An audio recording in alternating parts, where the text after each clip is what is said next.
হ্যাঁ, অবশ্যই সম্ভাবনা ছিল।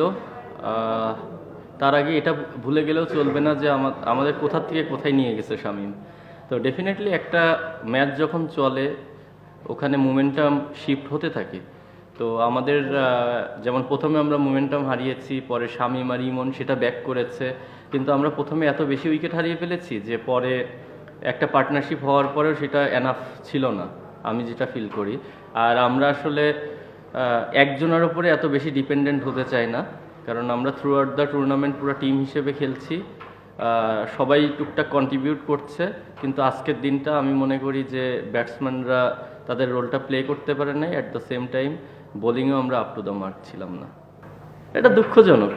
দুঃখজনক আপনার যে কারো ব্যাপারেই যদি কোনো কিছু লিখতে হয় বা বলতে হয় সেটা প্রপার ডকুমেন্টস সহ যাচাই বাছাই করে বলা উচিত। এটা শুধু আমার জন্য না, সবার জন্যই।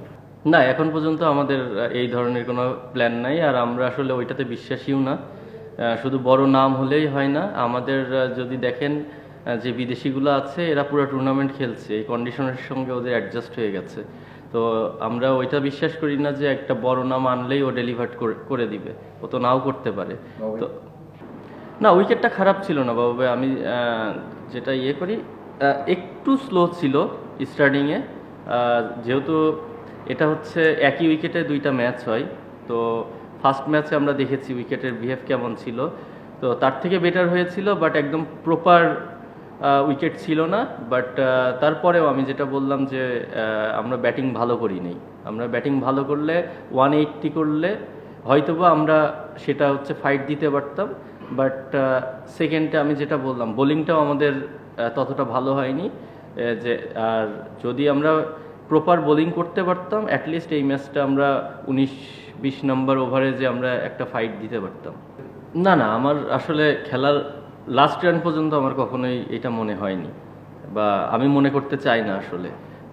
আমাদের যেই টোটালটা হয়েছিল, আমরা যখন ফিল্ডিংয়ে নামি তখন আমাদের সবার মধ্যে ওই কমিটমেন্টটাই ছিল যে আমরা টিল লাস্ট বল পর্যন্ত ট্রাই করে যাব। তো ডেফিনেটলি বরিশাল অনেক স্ট্রং সাইড, সেটা আপনারা দেখতেই পাচ্ছেন সবাই। তো এরকম স্ট্রং টিমের এগেনস্টে অবশ্যই প্রত্যেক যদি জিততে হয় তাহলে আমাদের এই গেমটা খেলতে হবে, যেমন লাস্ট ম্যাচটা আমরা যেটা করেছিলাম। তো ডেফিনেটলি মানে এই জায়গাটায় আমাদের মিসিং ছিল আজকে। এটা পুরো টুর্নামেন্টেই আমরা তো এইভাবেই খেলছি, আমাদের অপশন নেই কোনো। এটা প্রথম ম্যাচ থেকে আমাদের মনে হয়েছে, এখন এসে না। বাট আমরা এটা মনে করতে চাই না। আমরা যেহেতু পুরো টুর্নামেন্টে এইভাবেই খেলে আসছি, আমরা ভালো করেছি পুরো টুর্নামেন্টে, এখন আর ওই জিনিসটার দিকে ফোকাস করতে চাই না। ওপরে আমরা যে 6টা ব্যাটসম্যান খেলছি আমরা তারাই রেসপন্সিবিলিটি নেওয়ার চেষ্টা করছি।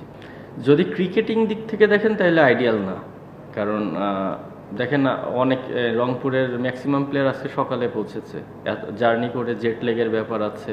আমরাও যদি আপনি মনে করে দেখেন যে ফার্স্ট ম্যাচ আমরা যেটা খেলি, আমাদেরও কিন্তু বেশ কয়েকজন বিদেশি প্লেয়ার সকালে এসে পৌঁছেছিল। তো ওই দিন আমরা কিন্তু ফিল করেছি যে তারা মাঠে 100% দিতে পারছে না, বা তারাও আমাদেরকে পরে ফিডব্যাক দিয়েছে। তো জিনিসটা অ্যাজ এ প্লেয়ার হিসেবে আমি কখনোই মনে করি না এটা আইডিয়াল, সে যত বড় প্লেয়ারই হোক। অ্যাটলিস্ট তাকে যদি এনে একটা প্রপার রেস্ট দেওয়া যায়, রেস্ট দেওয়ার পরে খেলানো যায়, সেটা আইডিয়াল।